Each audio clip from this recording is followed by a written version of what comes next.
Hello, welcome back to the channel. Welcome back. Well, if you think through the back window, you might see the sun shining, it's beautiful, and we're drinking Leffe Blonde, and you could be forgiven, should I say, for thinking we're already into Spain, but we're not. We're still sat in Kent, waiting one more night for the train. One more night, yes, yeah. So thought this week's video would be around our traditions before 24 hours before we set off, and the things we do, and we thought it might be interesting, particularly as we've been giving great discussions to whether these traditions are still valid. We'll come to it. But what we've tended to do since we started travelling to Europe in 2017 was to travel down to the Caravan and Motorhome Club site at Black Horse Farm. Densol. Densol, yeah, just literally about 2-3 miles from Folkestone itself. Yeah, it's quite a convenient place. And we've done that really. We started doing it with the caravan because when we started travelling Europe with the caravan, it was also easier to do that. And we do it with the motorhome since, although we know there are other options. There's an option at the Leisure Centre down at Folkestone, and obviously you can stay at Canterbury at the Park and Ride. But we've always done that, come here predominantly because we have tended to have a problem in winter time because we have to give 48 hours notice to get our van out of where we keep it, and there's no water facilities there, so we have to go somewhere to fill up, and it suited us to come here to do that. But just more recently, we've started taking the van out 24 hours before. So rolling back 24 hours yesterday, we had the van on a site in Norfolk, not far from where we live, a place called Brecklin Meadows, which if you want to check Brecklin Meadows out, check out Mike and Kirsty's channel, The French Motorhome is there. I'll put the link below. It's one of their favourite places. They're always there, and they'll show you where to get good fish and chips, and it's a good place to be. We're a little bit biased because it's our part of the world, but it serves its purpose for us because we've been able to get the van out, haven't we? We've been able to do all the preparation work that you need. That you're very lucky if you can keep your van on your drive, then that's fantastic. But we've not got that luxury, so we have to go somewhere a few hours before to make sure we can load it properly. So we're coming down here today, and I thought, I wonder if this is still relevant, really, because now we found this site local to us. We could probably roll down here. It's about 3 hours and go straight onto a train and go in the afternoon. So we might see how this goes. But for now, we're sticking to our traditions.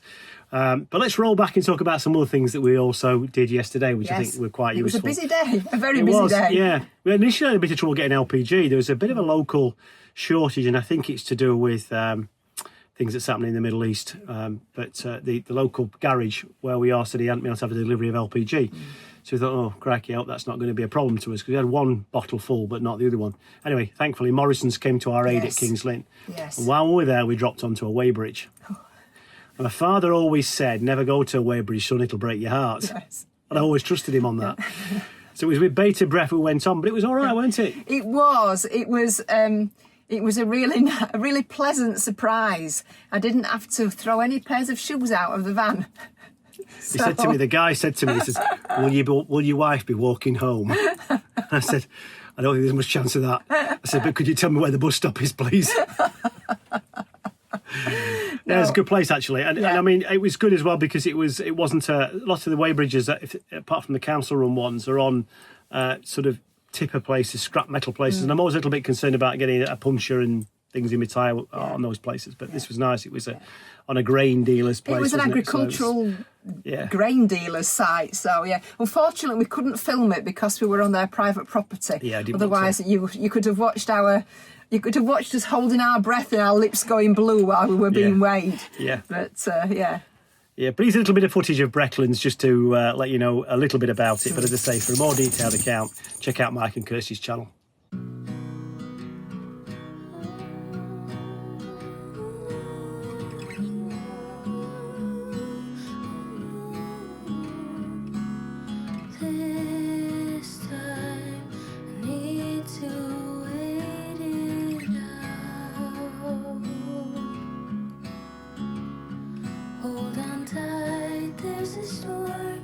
Standing in the eye.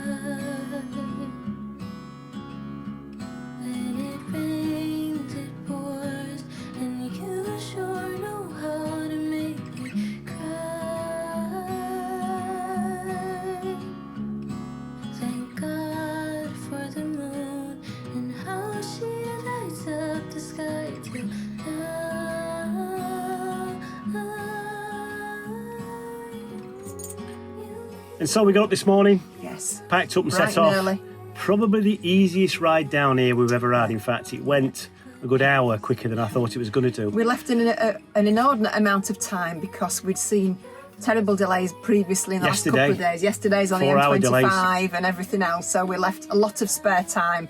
And I think it's the easiest journey we've ever done around the M25. So Almost scarily so, because it can take double if you get a bad day, as you know. But so we got down early, and of course you can't get into the Caravan and Motorhome Club site till 1 p.m.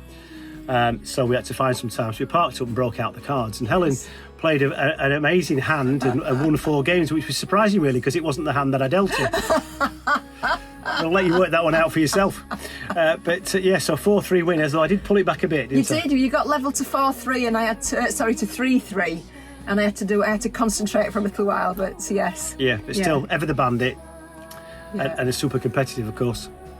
So we're here, and we're on a nice pitch. Now they're giving us a ferry pitch. If you don't know what a ferry pitch is, it's basically a pitch that's away from everyone else. You're not going to disturb them, because we're up at 4, we've got a train. No problem to me, I'm always up at 4, but Ellen's got a couple of hours earlier than normal. Normally it's 6 for you, isn't it? 6 o'clock for me, yeah. But I'm a 4 I have a o'clock lay man. until 6, yeah. It's the way it is. Maybe it's an age thing, I don't know, but I'm an early riser. As my gym guy says at 7 a.m, he says, I don't mind you getting up so early to come in for 7 o'clock, but do you have to be so cheerful about it? Yeah. That's life. So and one of the things I really look forward to about, which I would miss about if we didn't come to Black Horse, is that there's this little shop across the road. It's run by this guy. And I kid you not, you've got to go in if you come here, because you'll come out feeling better than you went in. He's got this smile which is infectious, and he looks like he greets you like a long lost brother. He does. And he's really pleased to see you. Yeah. And you're nipping there, and that's what the left is from. It's almost like he recognises it, does. even though it's probably 12 months since we've been in It's here. a skill, I'm sure, but it's like old style, honed over the local years, shopkeeper. Yeah. It's really, really good. Yeah. And so we're here. We're actually on first pog, miles away from anywhere. It doesn't look as if anybody else is up at 4 so far. So obviously what they try and do is make sure that we can get up and unhook and get away without disturbing anyone else, and we'll obviously be as quiet as we can. And then we'll make us way down to the ferry, into the pet passport area. Yes.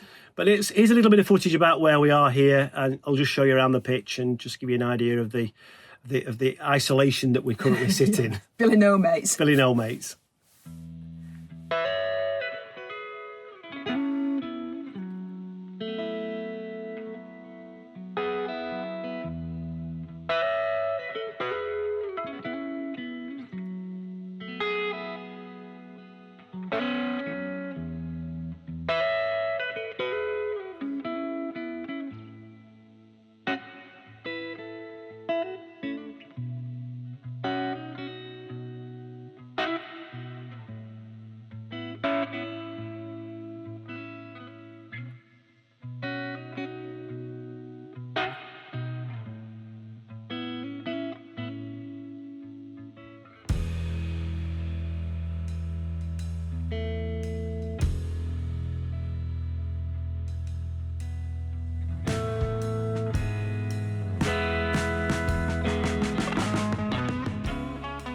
Yeah, so you get an idea. It's a nice spot.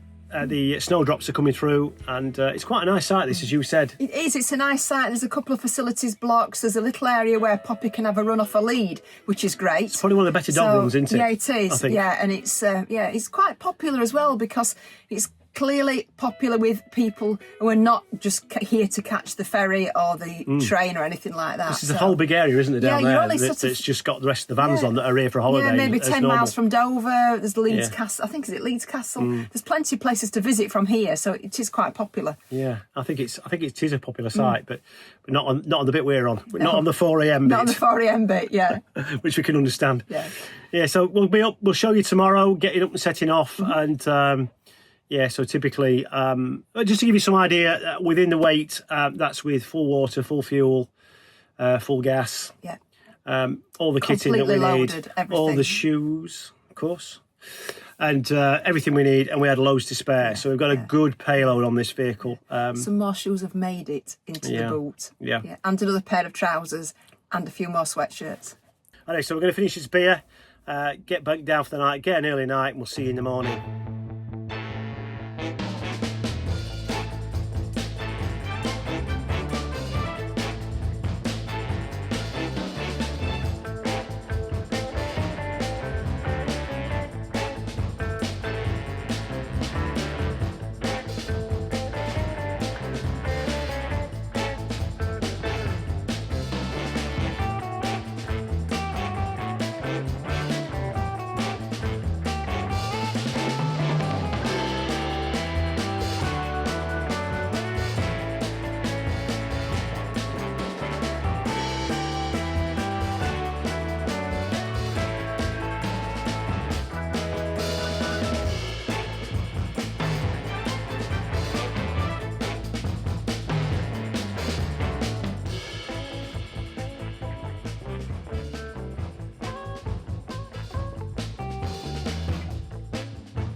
So we're here down at the shuttle terminal. We've just been to pet reception, always an easy process, never a problem.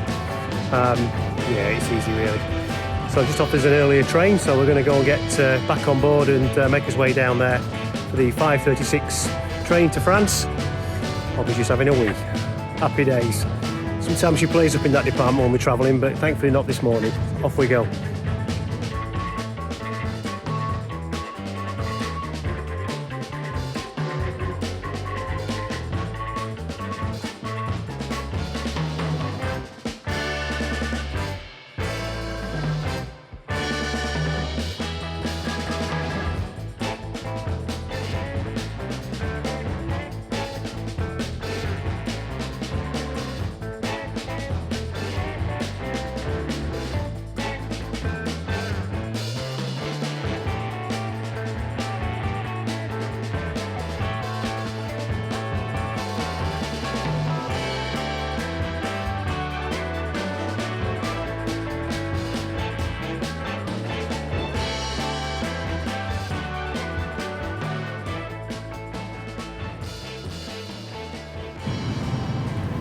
Well, that's us all aboard. We're setting off in a minute, 35-40 minutes across, and away we go on the other side. So we'll say that's the end of this video. We'll see you in the next one when we're in France. Martin out.